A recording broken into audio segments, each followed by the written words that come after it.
Hey everyone, Yukine here. In this video we're going to be reviewing Deimos, his general kit, and just where he may be useful.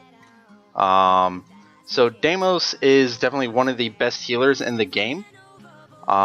He provides a unique utility among the healers with his third skill. His third skill provides a healing 35% at level 1 to all allies, and grants Veil of Phantasm to evade attacks for 1 turn. What this means is everyone on the team will get a 1-turn evasion buff. This is very nice in terms of certain Advent bosses during their enrage phases will have piercing damage. So damage immunity shields like Electra's shield or Cordelia's shield, those will not work for those. I believe Sinclair is one I can name off the top of my head who has piercing during his enrage phase. So you would want to use Deimos for that. It's Sinclair or Decane, one of them have it. If you can max it out, you actually end up getting 2 turns of the evasion buff, which is pretty powerful. His second skill, Abyssal Evergreen, provides an attack buff for 2 turns. Removes all debuffs from the ally and they become a Dark Warrior, which makes them immune to abnormal statuses for 2 turns. This is a pretty powerful effect. Mainly for the immunity to abnormal statuses. This is very good for fights like Sinclair, where he's applying the mental seal effect very often. This will not only remove it, but make them immune to the effect for a number of turns, or just on any character you want to make sure is not going to be crowd controlled or some other debilitating effect placed on them during that time. When maxed out, the attack bonus goes from 30% for 2 turns to 50% for 3 turns, which is a pretty powerful attack bonus for a buff. And then lastly, his first skill, Pitch Black Light, inflicts damage equal to 100% of attack to 1 target, 25% chance to remove 1 buff from the enemy, which is pretty good. This is a similar mechanic to Rue. Though Rue's chance to remove buffs is slightly higher. His trade-off though is he gets the 5% healing to the lowest health ally if they're the same element as him, being if they're water element, they'll get an additional 5% healing. When maxed out, it just increases the damage, the chance to remove 1 buff from the enemy, and increases the healing to 10% from 5%, for a total max of 20% healing if they're water element. His 60 passive revives a dead ally as a Dark Warrior once per battle with 70% health, and increases their attack by 30% for 2 turns. So this is where, as a healer, he kind of trades off where he gets a big AoE heal and kind of a single target buff and replacement of a revive skill. So this is kind of a two-edged sword. The auto revive is very nice, especially if you can keep your team up throughout the rest of the admin dungeon if you need. The reason being is he's not going to actually take a turn to revive an ally that dies.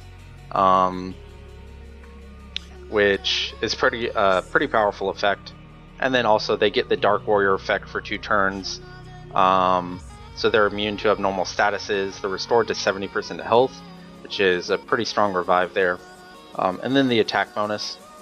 Unfortunately, you can't really control who's going to get that effect. It's just the first character that dies. This in arenas can be countered by effects. The no revive effect can counter this in arenas. where it'll essentially proc this, but because they have no revive debuff on them, it'll have no effect, and effectively Deimos will no longer have the revive for the rest of the arena battle. And then his first skill, or his first passive, 50% chance when using a skill to get a stack of Black Prayer. At the end of his turn, if he has 3 or more stacks of Black Prayers, he's going to consume all of them and restore all allies' health by 20%, and also decreases the buff duration of 2 random enemies by 1 turn. This is a pretty powerful effect.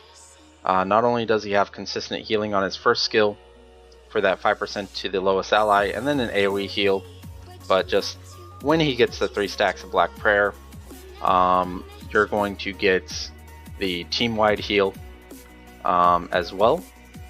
So he's got a pretty good amount of team healing. Generally, the way you're going to want to build him is HP, and defense sets. So 2 HP sets and a defense set. Make him as tanky as possible. So for instance, here's my runes that I have on him. Double HP set with defense. For the first 2 slots, you're going to want triple HP. And then for this slot is where you're going to kind of mix it up. On all healers, I would highly recommend multi-strike, and especially so on Deimos. And the reason being, again, with his skill, with his passive for the Black Prayer, more often you're attacking with his first skill, or the more often you're countering and multi-striking with his first skill, you have chances to get that Black Prayer to get this team heal off more often. So he's one of the healers I would recommend building up Counter-Strike a lot as well. Place him next to like a high DPS target or a tank who's going to be taking a lot of the hits from the enemies. A lot of enemies have AoE attacks that will hit the target and adjacent allies. So Deimos is one of those healers where you're fine placing him next to a high priority target, just so he could get more Counter-Strike procs off, to get that 3 stacks of the Black Prayer for healing. For his 3rd rune, again, HP, Counter-Strike, Multi-Strike, they're all good there. And then here, the stats you're going to be looking for, Counter-Strike, Multi-Strike, or HP recovery. Any mix of those 3 is generally good. And then the 5th rune slot, Counter-Strike and HP recovery, those are the main stats you're going to be looking for here. Preferably Counter-Strike over HP recovery. And then lastly, triple multi-strike on the last slot, as that's the only useful stat that's going to be in there for Deimos for PvE content. For hero talents, you're going to be going for multi-strike. Counter-Strike is a viable option if you're going to be relying on that. If you're going through a specific admin dungeon where the boss is constantly doing AoE attacks, Counter-Strike would be a good option there. But for general usage, you would go for multi-strike here. For the second talent, the level 52 talent, you want to go for the 15% defense increase. That one's just going to be useful everywhere. For his 54 talent, as a healer, he's not going to be doing a lot of damage, so there's not really a point to be going for the boss dungeon or arena damage. Whereas the 50% chance to decrease the enemy's defense for 2 turns is going to be useful for both PvE and PvP, and will not only increase his damage, but will increase all his allies' damage by decreasing the enemy's health, or decreasing the enemy's defense. For the 56 talent, again, this is a choice between attack for more damage or elemental damage increase to do more damage to enemies he has elemental advantage against. He's a healer, so generally on healers I'm going to be going for the 15% chance when hit to get a shield for 15% of his health for 2 turns. And this ties very well in with his counter strategy, where you want to place him near an ally that's going to be attacked more often, just so he has a chance of getting hit as well. He can proc this, which will kind of negate some of that damage. and he can get more counter strikes. Now here is where it's kind of up in the air. If you're using him in arenas, you could go for the arena damage taken. If you're using him in PvE on bosses, you could go for the boss damage reduction. Or again, if you're doing a high counter build, you could always go for the 10% chance to restore all allies' health by 10% when attacked. Generally, I'm going to be going for the boss damage reduction or arena damage reduction. I'm planning to mainly only use them in specific boss admins. So I'll probably go for the boss damage reduction just to keep him alive, because a dead healer can't heal. This is just such a low chance to proc the healing for the entire team that I don't really feel it's worth it.